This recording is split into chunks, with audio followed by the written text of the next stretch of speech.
Quand j'étais petit, il y avait une phrase que mon père me répétait tout le temps, que je comprenais pas à l'époque. C'était: «C'est important de s'ennuyer» et tu vois, moi, mon esprit petit con, j'étais en mode, «Pourquoi c'est important de s'ennuyer?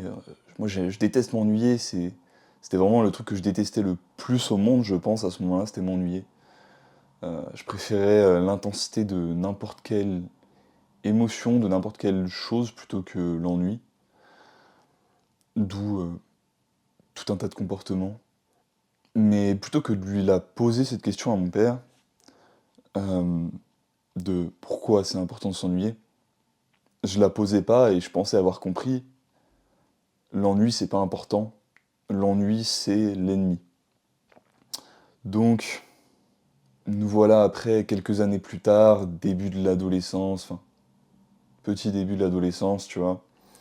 12-13 ans, je découvre le monde merveilleux des jeux vidéo, de la pornographie, aussi de trucs plus positifs, tu vois, comme certains sports que j'adorais déjà. Et, euh,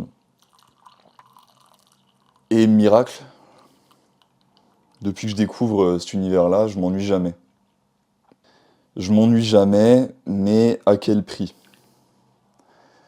On fait encore un bond en avant de quelques années, 2-3 ans, 15 ans à peu près, ouais, ça doit être ça. Et me voilà, plus ennuyé tout le temps et plus malheureux que jamais. Aucun des jeux dans lesquels je pouvais me lancer ne réussissait à me stimuler.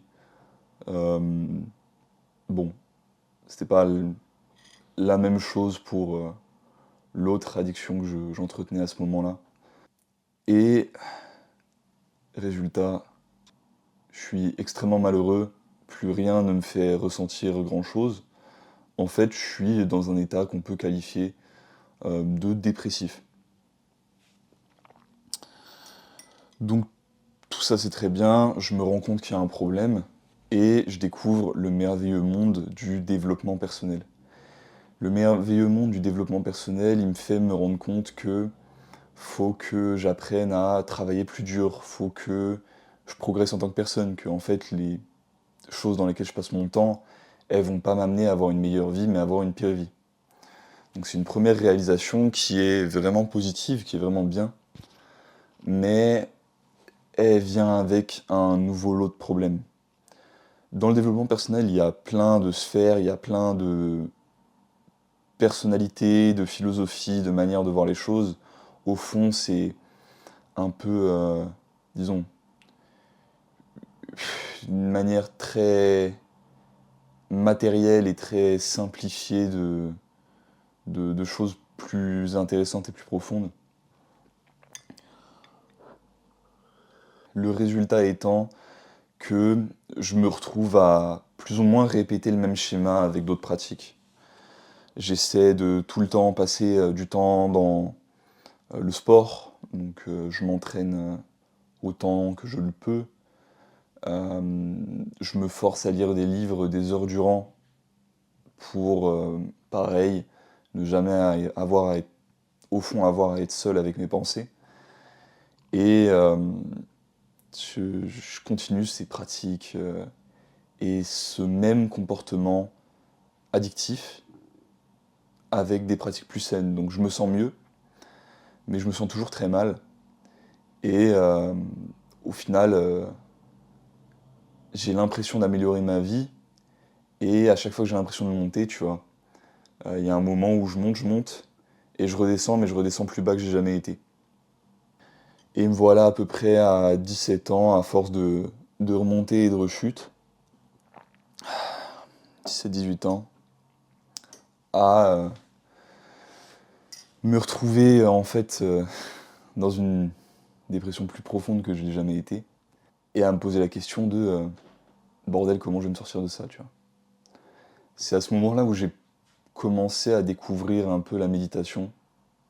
J'avais déjà découvert ça avant, mais je n'avais pas vraiment compris l'utilité. Je la voyais que d'un point de vue purement matériel de ouais, si tu fais ça pendant 10 minutes, tu auras augmenté le contrôle de ton cortex préfrontal, et du coup, tu seras plus efficace dans tes tâches derrière, tu vois.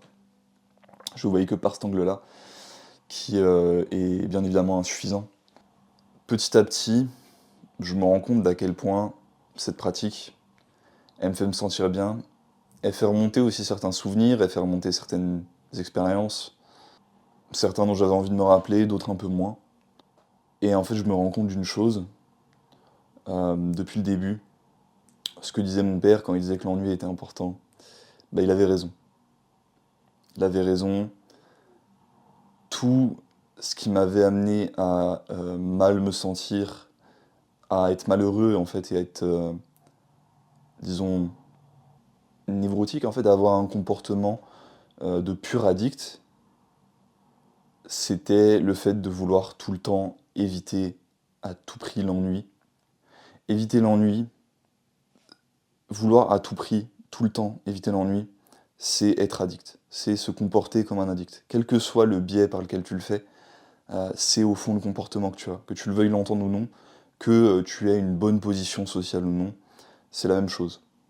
L'ennui, les moments de vide, c'est là où toutes les bonnes idées, toute ta créativité peut s'exprimer. C'est là où ton cerveau se soigne, c'est là où euh, tu repenses à des expériences passées et tu peux peut-être aussi soigner, pourquoi pas, des traumas, des blessures, tu vois, qui t'ont été faites quand tu étais plus jeune ou même récemment. Tu peux aussi soigner un peu ton ego, tu vois. L'ennui, c'est aussi là où tu trouves Dieu. Je sais qu'il y en a beaucoup d'entre vous qui vont pas aimer ce terme. En fait, je pense que si on peut pas parler, pas avoir une discussion où on a le terme Dieu qui sort sans que les gens commencent à être trigger, on pourra pas avoir de discussion. Donc si ça vous énerve, partez. J'ai été un athée absolu. C'est aussi ça qui m'a amené à ce type de comportement. C'est le fait de penser que le monde n'était que matériel. C'est aussi un produit de mon éducation sur ce plan-là. Et je pense que c'est cette incohérence de l'ennui est important, mais Dieu n'existe pas et il n'y a que la matière qui existe, qui m'a amené aussi à cette forme de névrose, dont je suis au final sorti. Qu'est-ce que j'entends par Dieu? J'entends le pouvoir créateur, le pouvoir organisateur de ce monde. Je m'en fous de quelle religion tu es, de quelle euh, secte, je sais quoi tu es. Le seul point sur lequel je voudrais qu'on s'accorde tous, c'est au vu de la complexité, de la beauté, de l'intérêt en fait de ce monde, euh, c'est juste absolument absurde de penser que ce soit le produit d'un pur hasard cosmique. Et je pense que ceux qui veulent penser ça, enfin qui pensent ça, veulent le penser parce que ça les dédouane d'une responsabilité envers ce monde en fait, et pas parce qu'ils pensent réellement que leur vie et tout ça est le produit du hasard. Parce que si c'est pas le produit du hasard, ça veut dire que ça a de l'importance. Ça veut dire que la vie est importante. Donc ouais, l'ennui c'est le vide, mais c'est dans le vide qu'on se rapproche de Dieu, qu'on se rapproche du vrai. Donc non seulement accepter, mais chérissez l'ennui. C'est probablement ce qui est le plus important dans votre journée. Et c'est pas étonnant pour moi que les névroses et les maladies mentales augmentent au-delà de l'alimentation, des polluants dans l'environnement, etc. Le fait d'être en permanence stimulé par les réseaux sociaux, euh, enfin, YouTube, Internet, la pornographie, la malbouffe, ceci et cela, en fait, tous les systèmes qui font en sorte qu'on ne s'ennuie jamais, vous rendent malade. Donc si actuellement tu t'ennuies pas, tu laisses pas de place à l'ennui dans ta journée, crée-lui volontairement une place. Médite, sors marcher avec ton téléphone en mode avion, tu vois. Euh, Quand tu manges et que t'as personne avec qui manger, essaie de pas allumer le PC et de pas mettre une vidéo YouTube. essaie juste de manger en silence seul.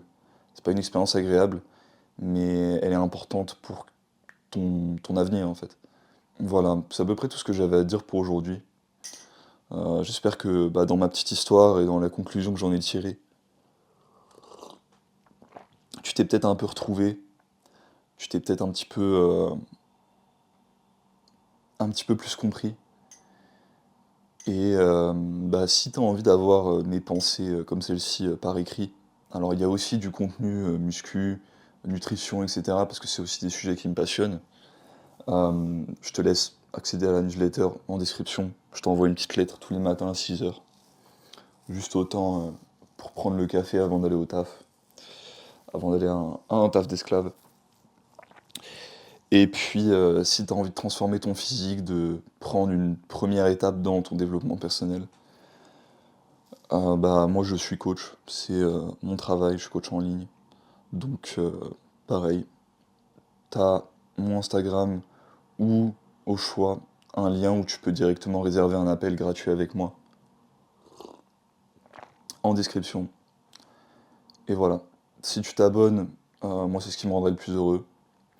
Et je te souhaite une excellente journée, gros.